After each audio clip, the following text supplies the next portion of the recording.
위해서 참 다양하게도 멀리서 오셨습니다.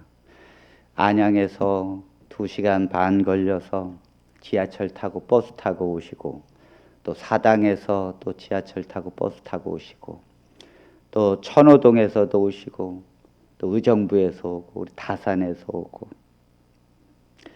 참 제가 이렇게 멀리서 오시는 성도들에게 개인적으로, 인간적으로는 정말 안아주고 싶고, 정말 성도들에게 고개가 숙여집니다. 예전에 제가 교회에 사택이 있었을 때, 저는 딱 성도들 오시면 사택에서 딱 나가면 바로 신발도 안 신고 본당으로 올라갈 수가 있었어요. 얼마나 저는 그것이 편했는데, 성도들은 그 멀리서 오고, 또 갈 때도 성도들은 그 먼 길을 가는데 저는 또 바로 또 사택으로 들어갈 수 있고.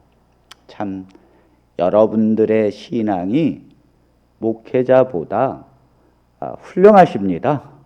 네, 훌륭하십니다. 오늘은 달리는 말에 채찍질한다고 교회가 회개해야 할 죄 중에 분열을 조장하는 죄에 대해서 좀 말씀을 증거합니다. 2년 동안 죄 문제를 다루진 않을 거고요. 저희가 요 죄 문제를 좀 잠깐 몇 번 좀 다루고, 우리가 정결한 심령으로 좀 가길 원하고, 또 하나님의 은혜에 그 보좌 앞으로 또 나가게 될 것입니다. 여러분, 남녀가 이렇게 결혼을 하잖아요. 그러면 그 결혼을 해서 한 50년 정도 살기까지 그게 쉬운 게 아닙니다. 저도 한 20년 넘게 이렇게 살아보는데, 여러분, 생각이 다르고요. 또 그 사람의 살아온 환경이 다르거든요. 또 그 사람의 가치관도 달라요. 그런데 부부가 돼가지고 한 몸이 돼서 한 가정에서 부부로 산다는 것이 결코 쉬운 것이 아니에요. 오죽하면은 화성에서 온 남자라 그러고 금성에서 온 여자가 만나서 결혼하는 게 부부라고 하지 않습니까? 화성과 금성이 전혀 반대쪽인데 그 와서 같이 만나서 사니 얼마나 다르겠습니까? 그런데 이 부부보다 이것도 힘든데, 여러분 교회를 한번 생각해 보십시오. 교회는 이 부부보다도 훨씬 더 다양한 사람들이 모여요. 이 교회는 훨씬 더 많은 사람들이 모이고, 다양한 직업, 남자, 여자, 또 남녀노소 상관없이 너무도 다양한 사람들이 모이는데, 몇 명이 모입니까? 몇십 명에서 몇백 명, 몇천 명에서 몇만 명이 모여요. 아니요. 원래 이 교회라는 것은 사실 이 카톨릭 처치라는 말이 지금 천주교를 얘기하는 게 아니에요. 주기도문에서. 그것은, 교회는 모든 예수 그리스도를 인정하는 하나님의 백성이라면 다 우주적인 하나의 교회다, 그렇게 말하는 것이 이제 카톨릭 처치라는 말인데, 수십억의 인구가 예수 그리스도를 믿고 한 교회를 이루고 있다는 사실이에요. 이렇게 많은 사람들이 한 예수 그리스도를 머리로 놓고 한 지체가 되어서 한 몸으로 살아가는데, 여러분 놀랍지 않습니까? 도대체 이 교회가 이렇게 단합이 이루어지는 이유가 뭡니까? 두 사람의 부부도 서로 맨날 안 맞아가지고 싸우는데 수백 명, 수천 명, 수만 명이 한 교회를 이루면서 하나가 돼요. 이것이 기적인 줄 믿습니다. 도대체 이렇게 다를 수밖에 없는, 맨날 싸워야 돼요, 정상적이라면.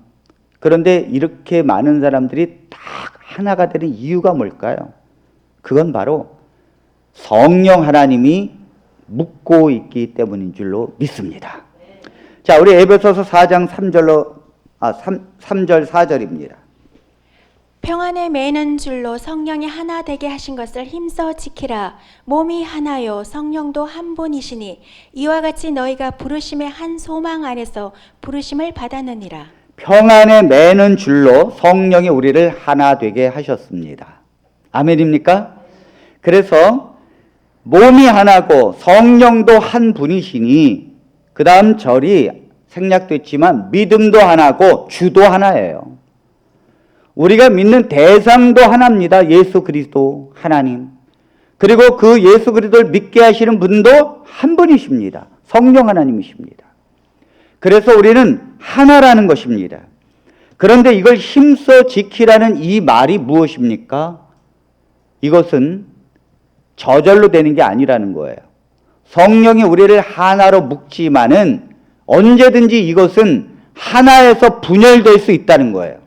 그러므로 하나님의 백성들이 이거를 하나를 힘써 지키라는 것입니다. 저절로 되는 것이 아니에요. 그럼 무엇으로 지켜야 합니까? 한 성령 안에서 한 그리스도를 믿고 한 예수님을 섬기면서 주님의 복음으로 살아가는 백성들이 하나가 되는 거예요. 이것을 사단은 지키지 않으면 계속해서 교회를 묶은 거를 분열시키고 있다는 것이죠. 교회는 지금까지 수많은 이런 분열의 공격을 받았습니다. 사단이 성령이 하나 된 이 교회를 하나님이 하나가 되겠는데 사단이 하는 일은 이 하나가 된 걸 어떻게 하면 분열시키는 거예요. 당연하지 않습니까? 그런데 사단이 처음에 어떤 작전을 썼는가 하면 이 교회가 에베소 교회, 서머나 교회, 갈라디아 교회, 로마 교회 다 하나거든요. 바울이 어딜 가도 그리스도를 믿는 교회거든요. 그들은 서로 떨어져 있지만 하나입니다. 그래서 바울이 서로 안부를 전해주고 서로 헌금을 모아서 하나는 백성들에게 도움을 주지 않습니까? 하나라는 거예요. 하나. 그런데 사단은 이 교회를 무너뜨리기 위해서 첫 번째 무슨 작전을 썼는가 하면 핍박을 했습니다. 핍박을. 그런데 이 핍박을 하는데 로마의 황제를 통하여 이 교회를 핍박하는데 교회가 핍박을 받으면 분리될 것 같은데 이게 웬일입니까? 핍박을 받으면 받을수록 이 교회는 서로 단합하는 거예요. 단합하는 거예요. 그 단합하고 서로 부둥켜 안고 서로 헤어지지 않으려고 그러고 서로 위로를 주면서 단합을 하는 것입니다.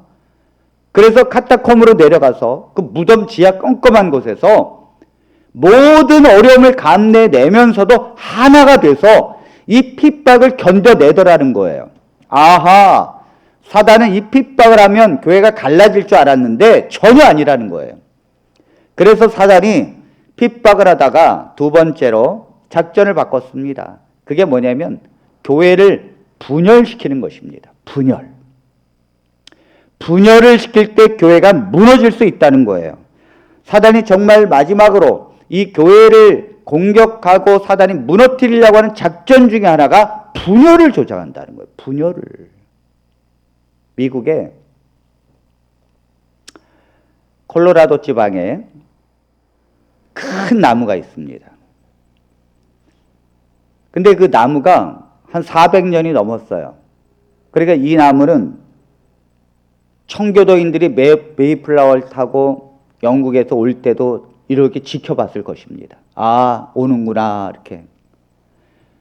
근데 이 나무가 번개를 몇 번 맞았는가 하면 14번이나 맞았습니다. 원래 한 번만 맞아도 이 나무가 다 타야 돼요. 그래서 14번이나 이 번개 맞아서 일부가 죽었는데도 다시 살아나고 해서 거뜬히 살아났어요. 태풍이 그렇게 수십 번 지나갔는데도 이 나무를 결국 쓰러뜨리지 못했습니다. 그런데 이 나무가 얼마 전에 쓰러졌어요.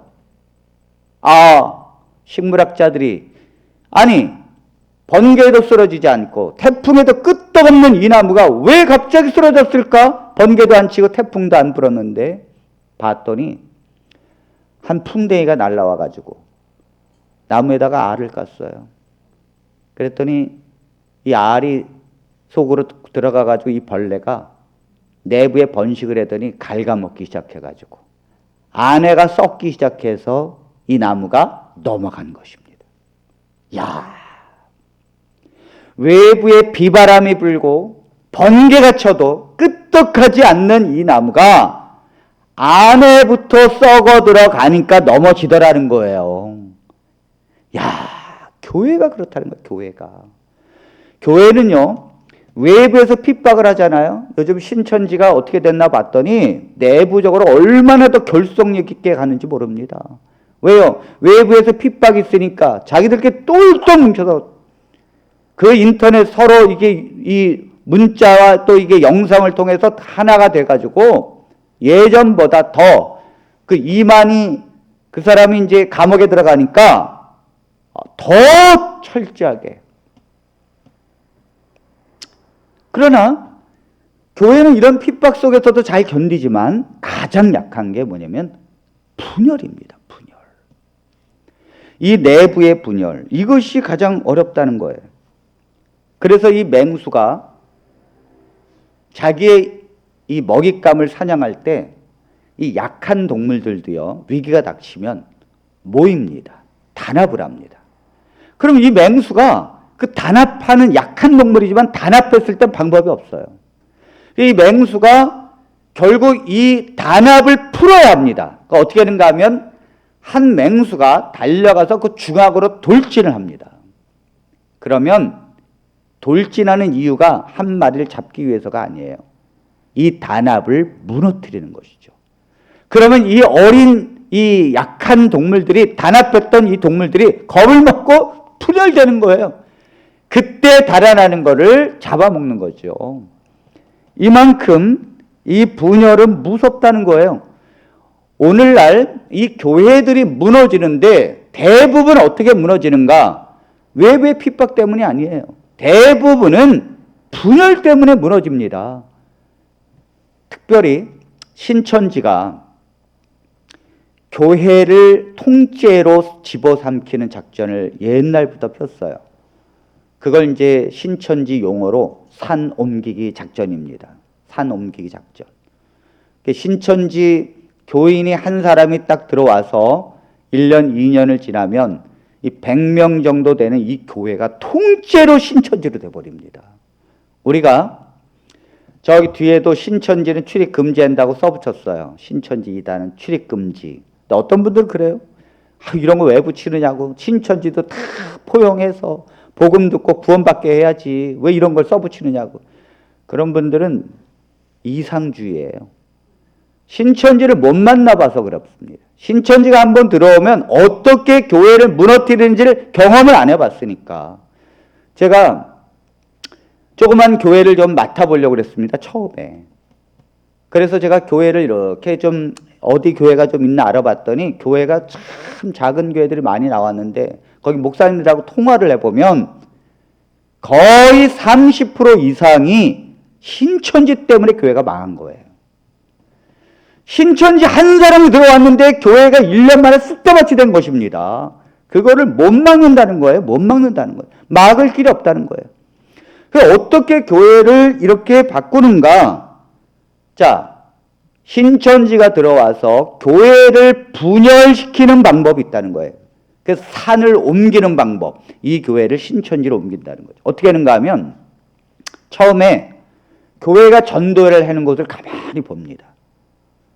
그래서 전도회를 하면 전도회 때는 뭡니까? 모르는 사람도 교회 오면 너무 반갑잖아요.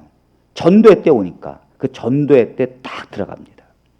전도 받아온 것처럼 지나가다가 너 전도회 너무너무 와보고 싶었다고. 그래서 이제 전도회 기간 내내 참석을 합니다. 누가 그걸 의심하겠습니까? 그리고 이제 세례도 받고 그 다음에 열심히 신앙생활 합니다. 1년 만에 너무 열심히 신앙생활 하니까 집사의 직분을 받습니다. 그리고는 정말 어느새 교회의 중추 세력이 됩니다. 여러분, 교회는요, 오래 다녔다고 중추 세력이 되는 게 아니에요. 교회는 열심히 예배 참석하고 열심히 주의 말씀 듣고 열심히 목사님을 협력하게 되면 교회 중추 세력이 돼요.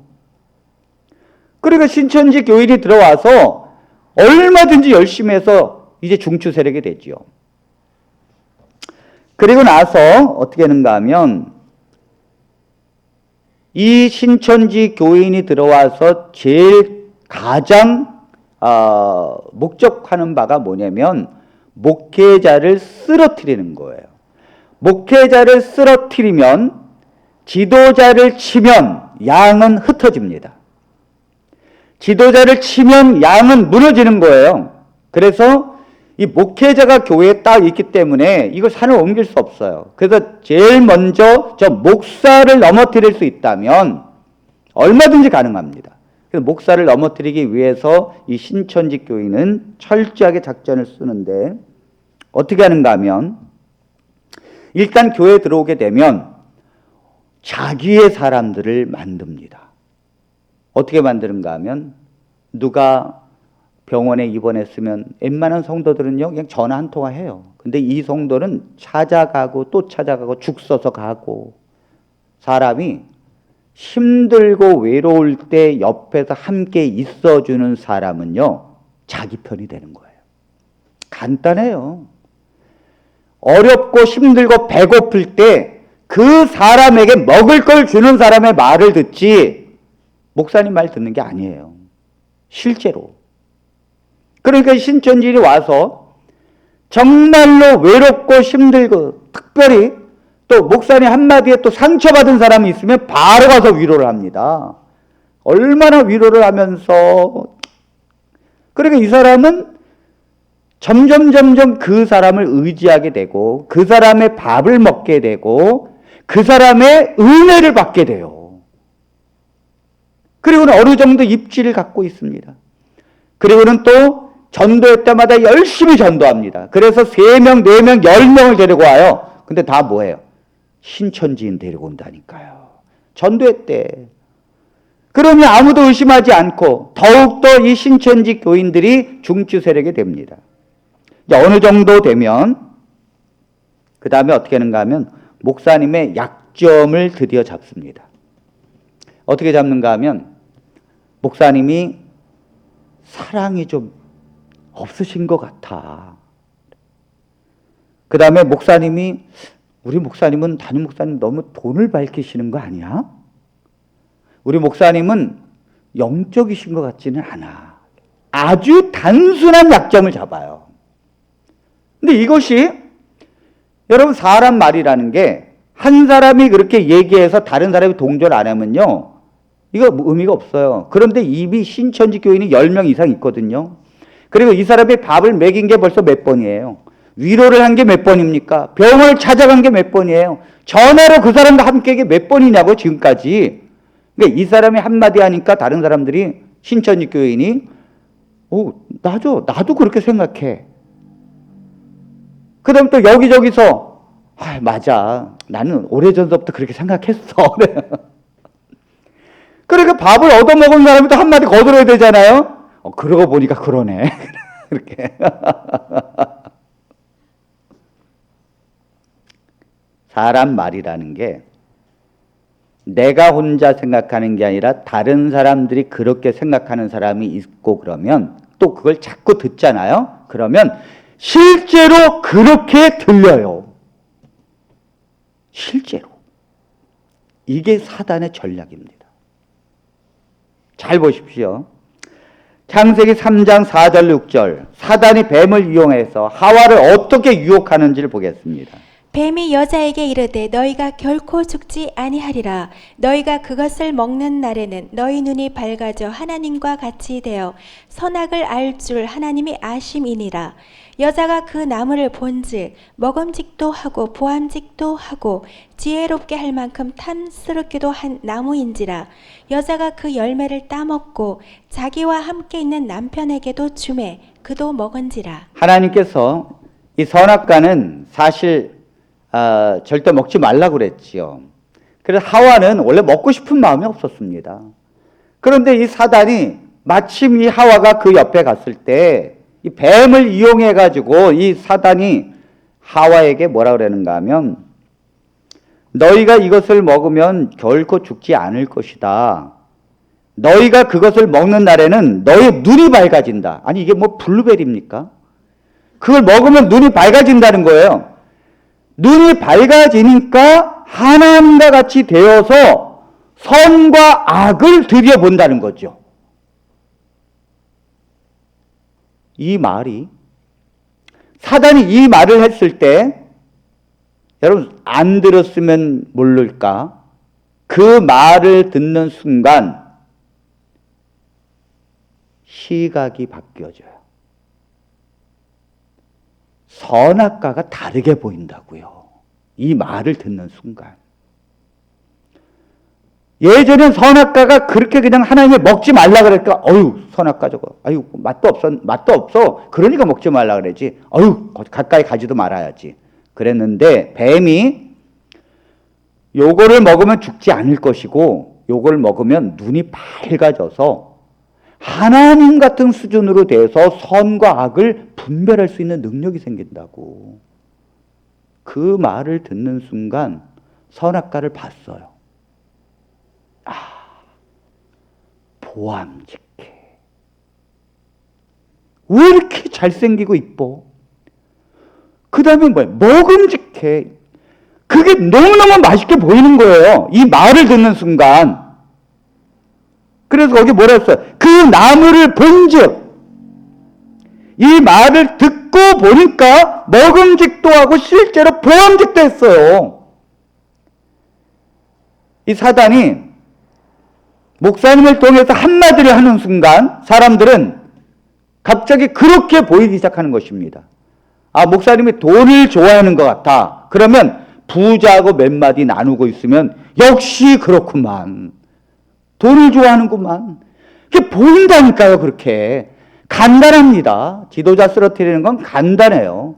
성도들이 영적으로 깨어있지 않으면 지도자는요, 순식간에 무너지는 거예요. 교회가 그렇게 없어지는 게 간단한 문제예요. 어려운 문제가 아니라고요. 자, 그러니까 그것이 보암직도하고 먹음직스럽게 보여지는 순간 넘어가는 거예요, 이미. 먹고 따는 것은 시간 문제라는 거예요. 우리의 시각이 달라지는 순간 그 시간 문제예요. 내가 목사님이 돈을 좋아하는 것 같아. 아, 영적이지 않은 것 같아. 그러면 목사님이 운동하는 것까지 시험 받는다니까요. 목사님 전화하면 어디 가셨어요? 아, 네, 잠깐 운동 가셨어요. 오, 역시 영적이지 않네. 생각이 달라지기 시작하면 교회에서 목사님에 대한 부정적인 그 결정을 하기까지는 아주 시간 문제입니다. 이게 바로 하나님이 이 뱀을 통하여 인간을 경고하는 것, 유혹하는 것을 무엇인지를 우리에게 가르쳐 주신 것입니다. 그래서 이 신천지 교인들은 목사님이 이제 사랑 얘기를 하잖아요. 하나님의 사랑 얘기를 했잖아요. 그럼 어떻게 하는가 하면 교인들한테 그럽니다. 목사님은, 하나님은 심판의 하나님도 돼. 잘 보세요. 목사님이 하나님의 그 사랑을 이야기하면 하나님은 심판하시는 분이에요 하면서 나눈다고요. 또 목사님이 하나님은 심판의 하나님이십니다. 그러면 성도들과 어떻게 나누는가 하면 하나님은 사랑의 하나님입니다. 잘 보세요. 목회자가 하나님은 사랑의 하나님이십니다. 그러면 그 사랑의 하나님을 그냥 말하는 거예요. 심판 하나님이 아니라고 말하는 게 아니라 사랑의 하나님을 그냥 얘기하는 거예요. 목회자가 또 심판의 하나님을 얘기할 땐 하나님은 심판의 하나님도 된다는 말이에요. 그런데 사단은 말을 할 때 언제나 그거를 반대 방향으로 말을 하면서 성도들을 분열시킨다는 거예요. 목사님의 말씀으로부터 성도들을 분열시킨다는, 이게 신천지의 방법입니다. 그래서 언제나 이 사단은 분열을 조장해요. 여러분, 이 예레미야 28장을 여러분들이 꼭 읽어보셔야 합니다. 예레미야 28장은 거짓 선지자 하나냐와 참 선지자 예레미야의 싸움이에요. 그런데 이스라엘 백성들을 놓고 이 두 선지자가 싸우는데, 이 하나냐는 거짓 선지자입니다. 이 예레미야는 참 선지자입니다. 여러분 잘 보세요. 내게 고난이 왔습니다. 내가 힘듭니다. 내가 어렵습니다. 사업이 망했습니다. 정말 내가 하는 것마다 망했어요. 내가 병이 들었어요. 그러면 어떻게 다가오는 것이 꿀이죠? 하나님은 당신을 그래도 사랑합니다. 하나님이 당신을 위로합니다. 이것이 너무너무 듣기 좋은 말이에요.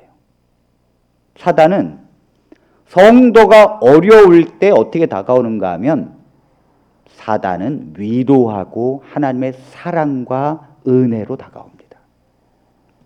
그래서 이 하나냐가 뭐라는가 하면, 지금 이스라엘 백성들이 1차로 바벨론이 포로로 쳐들어와서 성전의 기명들을 다 뺏겨버렸어요. 바벨론으로 옮겨버렸어요. 그리고 성도들이 포로로 끌려갔습니다. 사람들이. 자, 이런 상태에서 얼마나 이 남방 유다가 절망했겠습니까? 그때 하나냐가 나타나서 이렇게 말합니다. 시드기야가 왕이 된 지 4년 5개월 만에 이런 일입니다. 뭐라 그러는가 하면, 하나님께서 말씀하시기를, 하나님께서 너희들을 위로한다. 그리고 너희들을 하나님께서 사랑한다. 하나님은 여러분들에게 평안을 주길 원하신다. 하나님께서 말씀하시기를 2년 안에 저 바벨론으로 옮겨간 기병들이 다시 들어오고 성전의 물건들이 다시 돌아오고 포로로 끌려간 백성들도 2년 안에 돌아오게 할 것이다. 얼마나 위로가 됩니까? 그런데 예레미야는 그렇게 말하지 않았어요. 예레미야는 뭐라 그랬는가 하면, 여러분들이 왜 바벨론의 포로가 되어지고 이 성전이 무너지는가 하면 우리의 죄 때문입니다. 우리가 하나님 앞에 우상 숭배하고 우리가 죄를 짓고 우리가 하나님 앞에 회개하지 않았기 때문에 하나님은 지금 우리를 징계하십니다. 우리가 지금 바벨론으로 끌려간 백성들이 70년이 될 때까지도 돌아오지 못할 것입니다. 말이 70년이지 여러분, 평생 거기 가서 살고 죽는다는 말 아닙니까? 여기에 우리 아버지가 갔고 우리 형제가 갔어요. 평생 돌아오지 못할 것이라는 이 말이 얼마나 거슬렸을까요?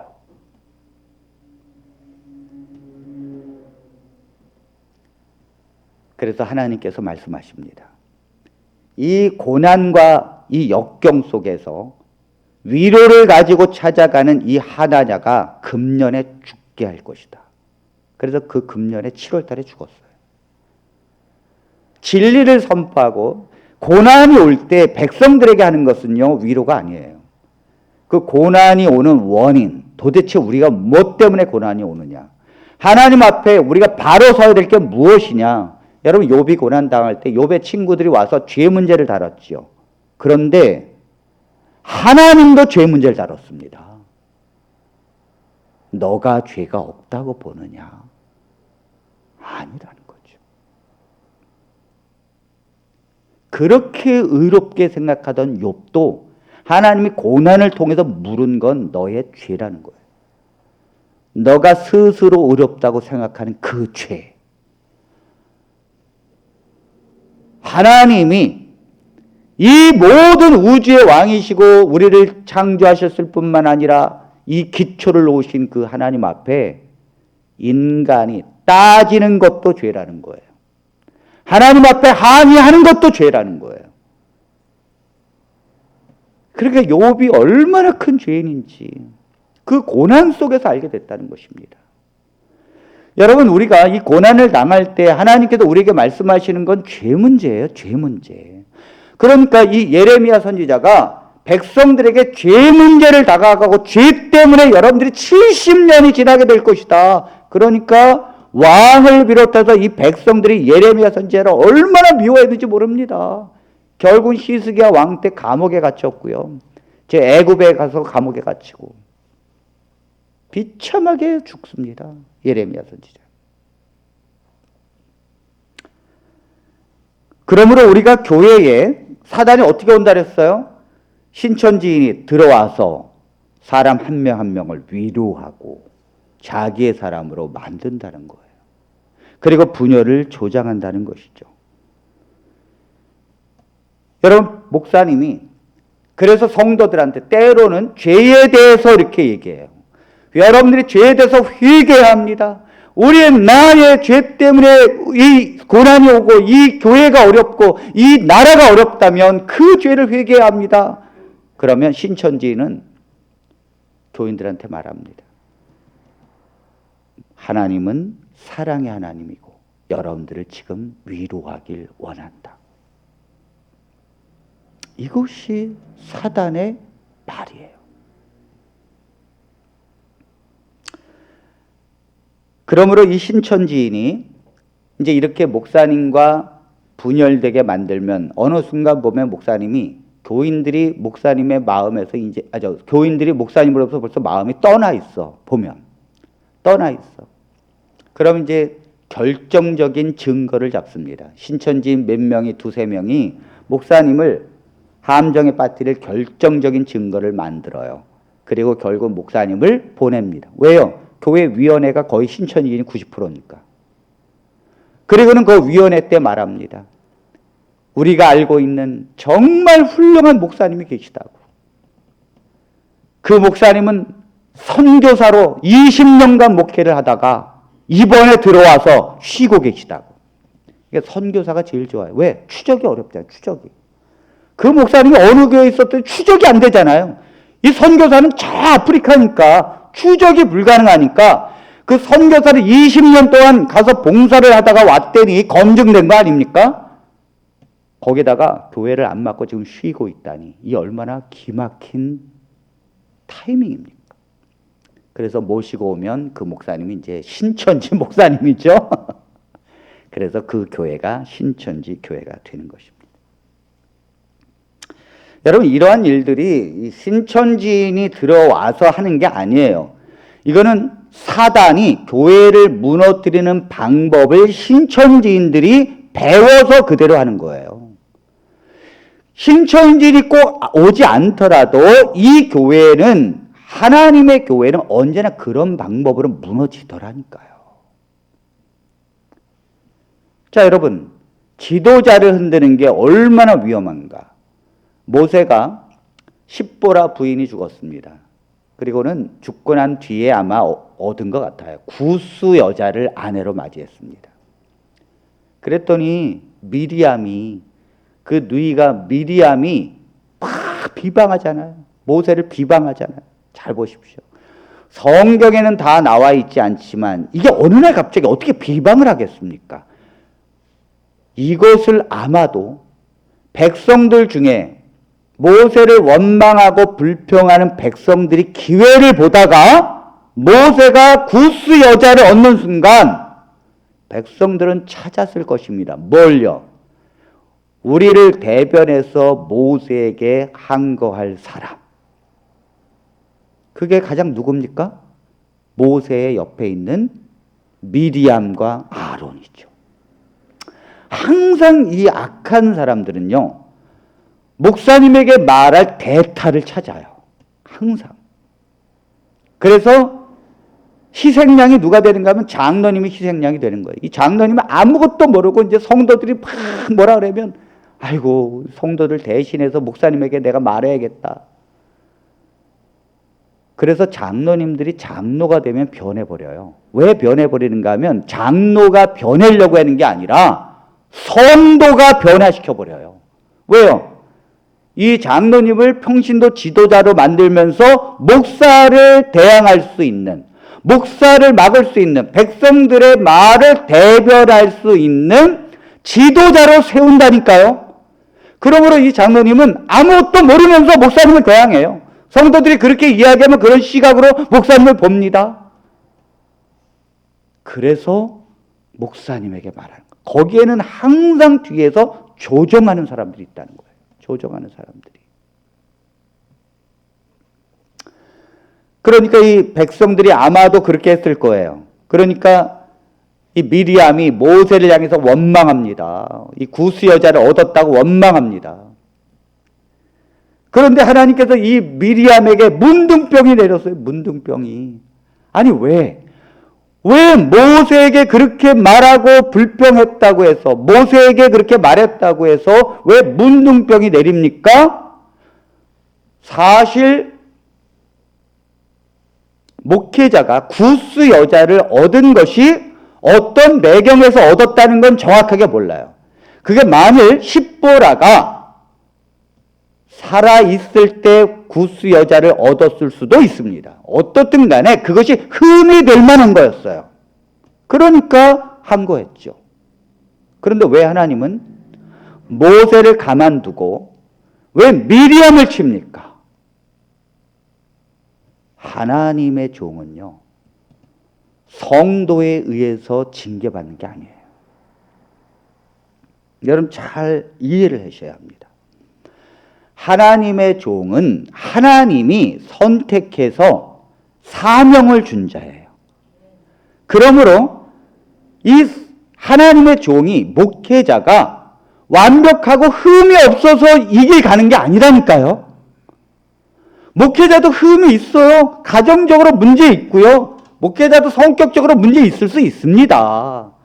그런데도 이 길을 갑니다. 그런데 성도들은 그 주의 종에 대해서 항거하고 브레이크를 걸게 되면 하나님이 그래 내가 주의 종을 치겠다 이렇게 하는 게 아니라니까요.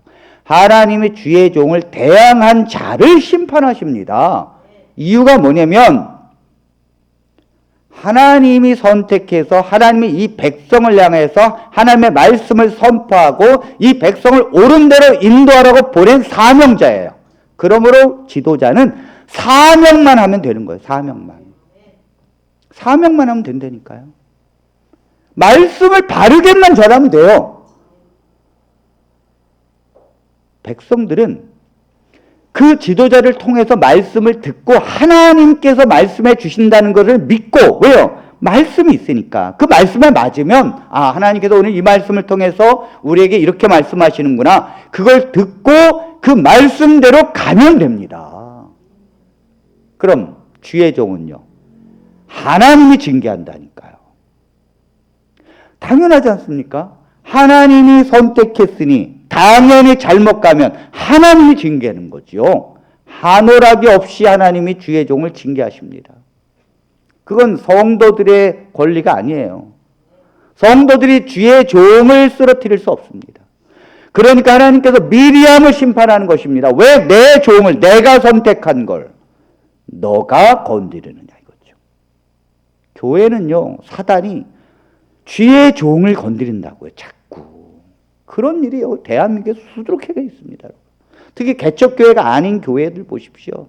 교회 목사님들이 아무 힘이 없어요. 성도들 끌려다닙니다. 죄 문제를 다루지도 못해요. 성도들은 목사님을 좌지우지합니다. 거기에 무슨 하나님이 역사하겠습니까? 하나님도 벌벌 떠는 곳이. 하나님도 떠는 곳인데. 주의 종이 떤다면, 주의 종이 소신껏 말씀을 전하지 못한다면 결국 하나님은 무슨 말씀을 어떻게 전하겠습니까? 그러니까 모세가 하나님이 그를 징계한다고요. 가나안 땅에 들어갈 때 하나님이 모세 너는 안 된다 그랬어요. 느보산에서 저 가나안을 보여주시면서 너는 못 들어가느니라. 주님 왜 못 들어갑니까? 너가 바로 반석을 2번 쳤지 않느냐. 이건 예수 그리스도가 십자가에서 한 번 속죄로 돌아가시는 걸 표상한 것인데 이걸 2번을 쳤으니 예수 그리스도의 십자가의 속죄를 욕되게 하는 거거든요. 그건 다음 시간에 하기로 하고, 어떻든 간에 너는 2번 쳤다는 거예요. 하나님이 명하지 않은 너 맘대로 안 된다는 거죠. 하나님이 지도자가 잘못됐으면 하나님이 철저하십니다. 하나님이. 우리가 그 하나님을 믿기에 그 지도자가 부족해 보여도 하나님께서 그를 통하여 사명을 다하시고 우리에게 주시는 말씀으로 아멘하고 화답하는 것입니다. 그리고 그 말씀을 따르는 거예요. 지도자는 하나님께 맡기고. 이것이 교회인 줄로 믿습니다. 교회는 이 길을 가야 된다는 거예요. 교회는. 그러므로 백성은 지도자를 흔들면 안 됩니다.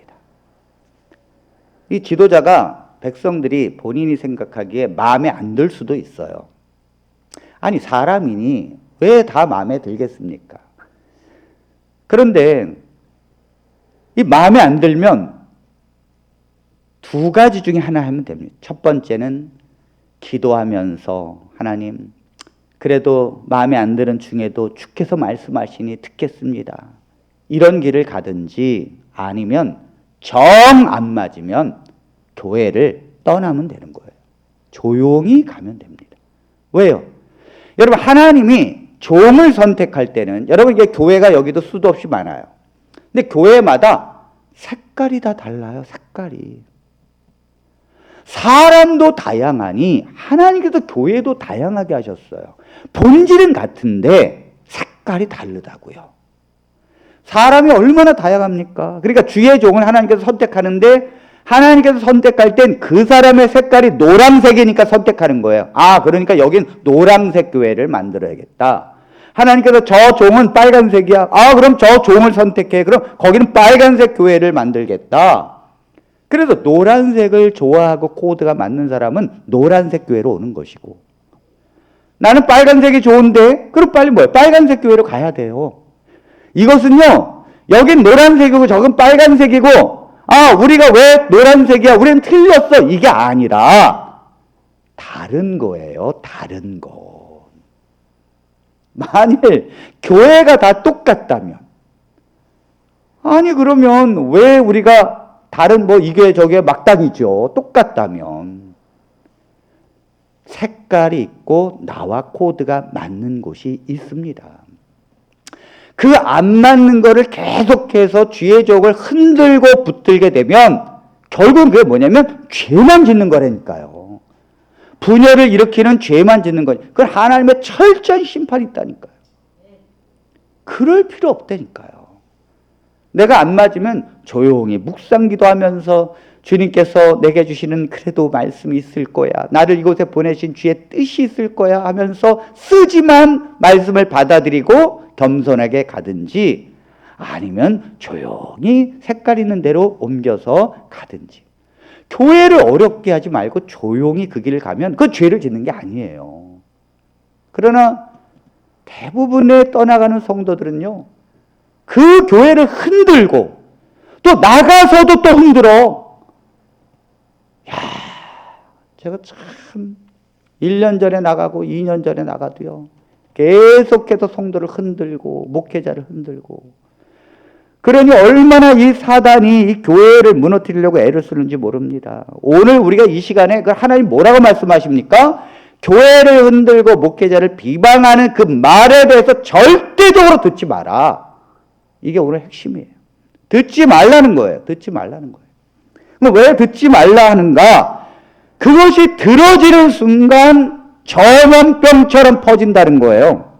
갈라디아서 5장 7절로 9절입니다. 너희가 다름질을 잘 하더니 누가 너희를 막아 진리를 순종하지 못하게 하더냐? 그 권면은 너희를 부르신 이에게서 난 것이 아니니라. 적은 누룩이 온 덩이에 퍼지노니라. 아, 백성들이요, 다름질을 잘하고 있었어요. 신앙생활을 열심히 하고 있었는데 갑자기 다른 권면을 쫓아갑니다. 그러더니 한 사람이 그 권면을 쫓아가겠죠. 그런데 여기 보니까 적은 누룩이 온 덩어리에 퍼지. 교회가 뭐예요? 많은 사람들이 그 길을 간다는 거예요. 그 전염병, 여러분, 코로나가 이 같은 공간에 있으면 이 전염력이 얼마나 대단합니까? 여러분, 코로나가 중국에 시작해서 전 세계적으로 퍼지는데 한 달도 안 걸렸다니까요. 이 전염성이라는 건 대단한 거예요. 죄가 그렇다는 거예요. 죄가. 특히 이 불평하고 부정적인 말이 교회에 오는 순간 퍼지는 건 순식간이라는 것입니다. 그러니까 듣지 말라는 거예요. 여러분, 우리 교회도 흠을 잡으려면 얼마나 있죠. 목사님, 우리 이렇게 교회가 작은데 목사님들 3분이나 계셔. 이거 어떻게 하면 좋아? 어떻게 감당해야 돼? 이 교회는 또 월세가 또 300만 원이 넘는데 이거 어떻게, 교인은 없는데 이 코로나 기간에 목사님이 너무 무리하는 거 아니야? 흠 잡으려면 수도 없이 잡죠. 그러나 교회는 하나님이 이끌어 가시는 줄로 믿습니다. 교회는 돈이 없어서 문을 닫는 곳이 아니에요. 믿음이 없어서 문을 닫는 거지. 교회는 하나님이 이끌어 가심으로 하나님의 믿음의 시각으로 봐야지 인간적인 시각으로 염려하는 것이 아닙니다. 그건 사단의 말이에요. 사단의 말. 그런데 이 한마디에 성도들의 온 순간 다 퍼진다니까요. 그리고는 분열을 시킨다니까요. 이게 사단의 방법이에요. 자, 갈라디아서 5장 19절로 21절의 말씀을 보겠습니다. 육체의 일은 분명하니 곧 음행과 더러운 것과 호색과 우상숭배와 주술과 원수 맺는 것과 분쟁과 시기와 분냄과 당 짓는 것과 분열함과 이단과 투기와 술취함과 방탕함과 또 그와 같은 것들이라. 전에 너희에게 경계한 것 같이 경계하노니 이런 일을 하는 자들은 하나님의 나라를 유업으로 받지 못할 것이요. 네, 자, 이 말씀을 보십시오. 이 신약 성경이에요. 신약 성경이 다 사랑과 은혜만 있는 게 아니라고요. 자, 여기 육체의 일, 성령의 일과 육체의 일이 반드시 나눠집니다. 우리가 하나님을 제대로 믿으면 성령의 사람이 되고, 제대로 안 믿고 그러면 육체의 사람이 될 수밖에 없는데, 그 육체의 사람이 누가 육체의 사람인가? 그 사람 특징이 있어요. 음행하고 더러운 것과 호색과 우상숭배와 주술과 원수 맺는 것과 분쟁과 나오잖아요. 분쟁시킨다니까요. 그리고 시기와 분냄과 당 짓는 거 나오잖아요. 교회를 분열시키고 당을 짓는 거다니까요. 자기네 끼리끼리. 그 다음에 뭐예요? 분열함과, 결국 뭐예요? 분열시킨다니까요. 이것이 육체에 거하는 사람의 특징이라는 거예요. 분쟁과 당짓는 것과 분열함과. 여러분, 이런 사람들은 전에 너희에게 경계한 것까지 경계하는, 이 말은 뭐예요? 한두 번 말한 게 아니라는 거예요. 그 길을 가지 말라고 한두 번 말한 게 아니에요. 전에도 경계를 했다는 거죠. 그러나 안 듣는다는 거예요. 왜? 그들은 육체의 사람이니까. 성령의 사람이 아니니까. 성령의 사람은요, 이 길을 가다가도 멈칫합니다. 이거 아니는구나. 왜요? 안에 있는 내 영이 성령으로 살아있으니까 아는 거죠. 그러나 내 영이 죽어 있으면 성령의 사람이 아니에요.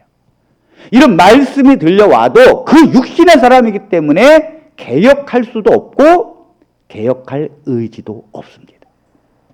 그러니까 이런 일을 하는 자들은 하나님의 나라를 유업으로 받지 못할 것이요. 그거 못 받는다는 거예요.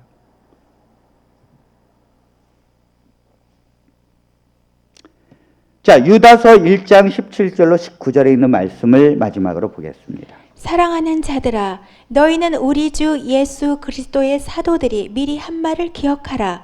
그들이 너희에게 말하기를 마지막 때에 자기의 경건하지 않은 정욕대로 행하며 조롱하는 자들이 있으리라 하였나니, 이 사람들은 분열을 일으키는 자며 육에 속한 자며 성령이 없는 자니라. 육에 속한 자의 특징을 보십시오. 이 사람들은 사도들이 계속해서 경고했습니다. 교회에. 그런데 교회에 그런 사람들이 있다는 거예요. 마지막 때 자기의 경건하지 않는 정욕대로. 이 사람들은 경건하지 않아요. 그리고 정욕대로 자기가 하고 싶은 건 다 해. 그리고 조롱하는 자들이. 누구를 조롱하겠어요? 지도자를 조롱하죠. 결국은 이 사람들은 분열을 일으키는 자라는 거죠. 여러분들이 이 말씀을 제대로 듣지 않으면 여기에 넘어갑니다. 사람 얘기를 들어보면 오늘 이 말씀을 들으면 깨달아야 돼요. 이것이 지금 무슨 말인가? 왜 목사님의 말씀하는 거를 저들은 지금 반대 말하는가? 왜 목사님이 말씀하시는 거, 왜 목사님은 자꾸 흠을 잡는가? 왜 교회는 이렇게 가야 되는데 목사님은 이렇게 가냐고 조장하는가? 분별하셔야 합니다. 분별해요. 이 분별 못하면 교인으로서 가는 문제가 어렵습니다. 교인은요, 교회에 다니는 교인들은 얼마나 훌륭한 교인들이죠. 이 교인들이 이렇게 가기까지는 이런 시련 속에 성공해서 자기 자신을 지켰기 때문에 그래요. 하나님 앞에 하나님만 바라보고 이 교회에 하나님이 역사하는 걸 바라보고 하나가 되게 하는 거에 기도하면서 분열을 일으키고 비방하는 자들로부터 귀를 닫았기 때문에 교인이 되는 것입니다. 아멘입니까? 이 사람들은 분열을 일으키는 자라는 거예요. 여러분, 교회가 분열이 왜 일어나겠어요? 목회자를 흔들면 분열이 일어나게 돼요. 목회자를 흔들지 않으면 절대 분열이 일어나지 않습니다. 왜요? 분열이 일어나도 목회자가 다 화합시킨다니까요. 그러나 목회자를 붙들고 일어나면 교회는 목사님 편과 그렇지 않은 사람으로 딱 갈라집니다. 어떤 큰 교회도. 이것은 사단의 일이라는 것입니다. 그러므로 제일 좋은 방법은 뭐예요? 안 들어야 합니다. 안 들어야 합니다. 일본에 가면 일본의 가정이나 또 일본 사람들의 그 사무실에 원숭이 세 마리로 된 인형이 늘 이렇게 어디서든지 볼 수 있습니다. 일본 사람들은 이 원숭이 세 마리를 인형으로 이렇게 자기가 보이는데 늘 두는데, 이 원숭이 세 마리가 우리에게 말해주는 게 있어요. 저 가운데 있는 게 난 안 보겠다는 거예요. 악에 대해서는 악한 것이라면 절대 보지 않겠다. 그 다음에 오른쪽에 있는 원숭이, 나는 듣지 않겠다는 거예요. 그 악한 말을 듣지 않겠다는 거예요. 악한 걸 보지 않고 듣지 않으니 당연히 말하지 않죠. 그런데 여러분, 이게 보고 듣게 되면 말하게 돼 있어요. 그렇지 않습니까? 내가 그걸 듣게 되고 보게 되면 말하는 건 자동이에요. 그러므로 어떤 누가 불평의 말을 한다, 부정적인 말을 한다, 목회자를 비방하는 말을 한다, 이걸 하나 되게 하는 거를 흐트러뜨리는 말에 한마디를 한다, 그때 어떻게 해야 돼요? 다 닫으라니까요. 그 닫는 게 안 되면 그 자리를 조용히 떠나십시오. 그 자리를. 왜냐하면 성경의 모세오경에 부정한 말을 한 자도 부정한 것이요 그 말을 듣는 자도 부정하게 되리니. 듣는 자도 부정한 거예요.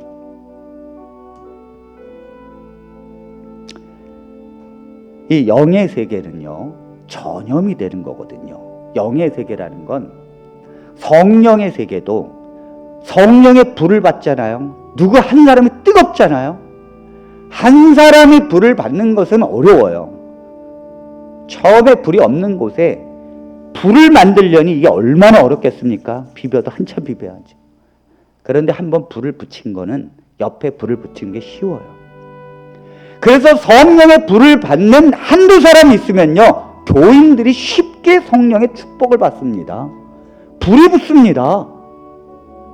영의 세계이기 때문에 그래요. 사단의 세계도 영의 세계거든요. 사단의 세계도 불평 한마디, 부정적인 한마디, 주의 지도자를 건드리는 한마디가 처음에 생겨나는 건 어려운데 한번 생겨나면 퍼지는 건 순식간이라니까요. 여러분, 이때 우리가 어떻게 해야 합니까? 여러분 잘 보십시오. 이런 말이 있을 땐 차라리 여기에 그런 게 있으면요, 그 듣는 곳에서 떠나야 합니다. 그리고 내 영혼을 지켜야 합니다. 내 영혼은 소중한 거예요. 거기에 무리에 있어서 그 말을 듣고 동조하는 순간, 아니요, 그 말을 듣고 동조하지 않아도 시각이 달라지기 때문에 사단이 들어온다니까요. 그러므로 그 말에 절대적으로 막아야 되고, 이 제자들이 예수님께서 벳세다 들판에 5,000명을 먹이실 때, 광주리를 12광주리를 남겼을 때 사람들이 이 5,000명을 보리떡 5개와 물고기 2마리로 먹이시는 걸 보고 우리의 구원자이신 하나님 메시아가 왔다. 그러므로 예수 그리스도를 왕으로 추대하기 위해서 백성들이 흥분해 있었어요. 그때 주님이 한 한 가지 행동은 제자들을 건너편으로 빨리 이주시키는 거였어요. 왜요? 이 군중들에게 제자들이 전염될까봐. 제자들이 이 말을 듣는 순간 제자들은 권력, 그렇다면 내가 지금부터 오른쪽 자리에 앉아야지, 이 전염될까봐 주님은 백성들이 그 일어나는 순간 빨리 제자들에게 너희 빨리 건너편으로 가라고 항상 그러셨어요. 죄가 있는 곳에 제자들을 분리시켰다고요. 여러분, 이 군중들은, 왜 수많은 군중들이 예수 그리스도가 십자가에 돌아가실 때 예수를 십자가에 못 박으라고 외칩니까? 뭘 안다고? 몇몇 유대 지도자들의 그 전염성이 군중 전체를 바꿔버렸어요. 그리고 주님은 십자가에 못 박으라고 외친 것입니다. 그러므로 오늘 어떻게 해야 합니까? 우리 안에 그 죄가 있어요. 교회는요, 분열을 조장하는 죄가 언제든지 있다니까요. 이러한 죄들이 있을 때 이 백성들이 어떻게 해야 합니까? 이러한 죄로부터 사단이 들어올 때 우리 어떻게 해야 합니까? 네, 십자가로 가십시오. 이스라엘 백성들이 불평하고 원망할 때, 그들의 불병에 물려서 거의 죽어가고 아프고 쓰러질 때 그들이 할 수 있는 건 다 십자가를 바라봤습니다. 장대 위에 달린 그 노뱀을 바라보고 그들은 노뱀을 쳐다봤어요. 한 곳을 봤다고요. 그리고 자기의 이 쓰러린 죄, 자기가 얼마나 뱀에 물려서 지금 죽어가고 있고 더러운 자기 자신을 보고, 그리고 그들은 내 죄를 속죄하시는 그리스도 노뱀을 쳐다봤을 때 그들은 회복이 되었다는 거예요. 우리 성도들이 악한 말이 있고 비방하는 사단의 틈새가 들어올 때 여러분들이 말해야 될 한 가지가 뭡니까? 우리 모두는 다 십자가 아래에서 내가 죄인임을 고백해야 합니다. 내가 불뱀에 물려서, 지금 여러분들이 하는 그 말, 여러분들이 부정적인 말, 그것 때문에 여러분, 우리 모두가 다 뱀에 물렸다는 것입니다. 그러므로 지금은 십자가를 바라봐야 된다는 것.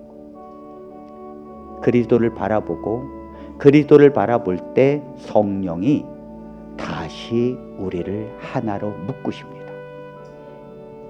교회는 이러한 일들이 수도 없이 일어나고, 그럴 때마다 우리는 어떻게 해야 합니까? 십자가를 바라봐야 합니다.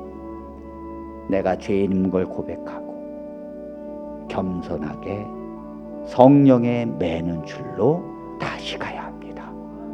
오늘 이 말씀을 기억하면서 승리하는 저와 여러분들이 되시기를 간절히 바랍니다.